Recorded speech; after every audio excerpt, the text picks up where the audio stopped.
Bonjour à tous. Ce jeudi matin, le pape François a célébré la messe sur l'une des plages de cette ville portuaire Iquique au nord du Chili. On est à 1500 km de Santiago, la capitale, là où le désert rencontre l'océan Pacifique. Le désert de Tarapacá est le plus sec au monde, un désert où la vie est laborieuse et rude, mais où la foi s'est enracinée.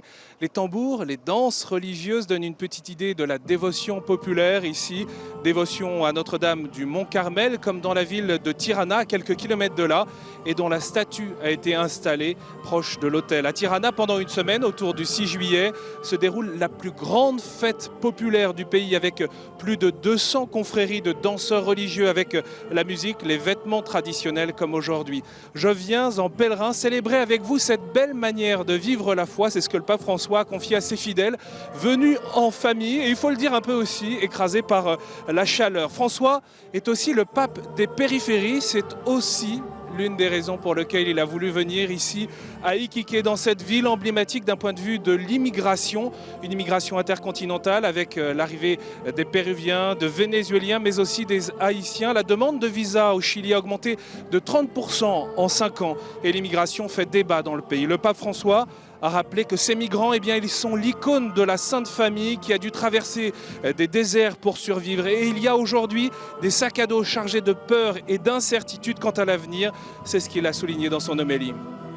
Iquique es una zona de inmigrantes que nos recuerda la grandeza de hombres y mujeres, de familias enteras que ante la adversidad no se dan por vencidas y se abren paso buscando vida.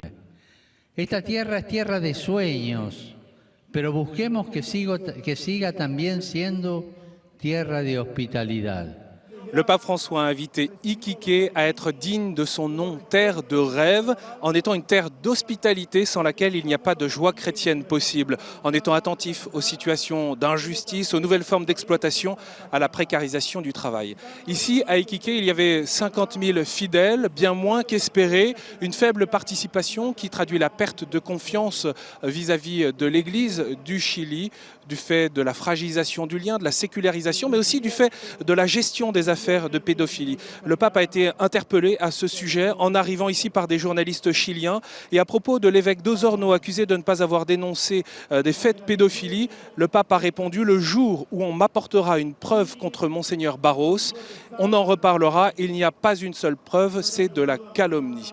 L'Église espère que si les foules ne se sont pas déplacées, les Chiliens, au moins les catholiques, entendront le message du pape François, le pape qui a adressé ici publiquement un dernier message à l'ensemble de la société.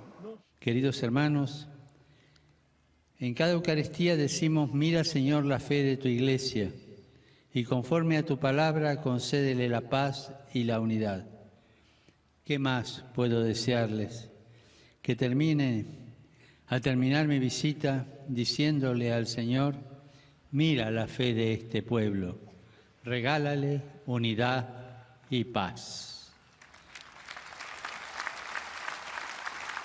Avant de quitter le Chili, le pape François s'est rendu au sanctuaire local de Notre-Dame de Lourdes, animé par les Oblats qui tiennent une maison de retraite. Puis le pape poursuivra son voyage vers le Pérou où il est attendu ce jeudi soir. On verra s'il nous réserve des surprises en vol, parce que vous en avez peut-être entendu parler.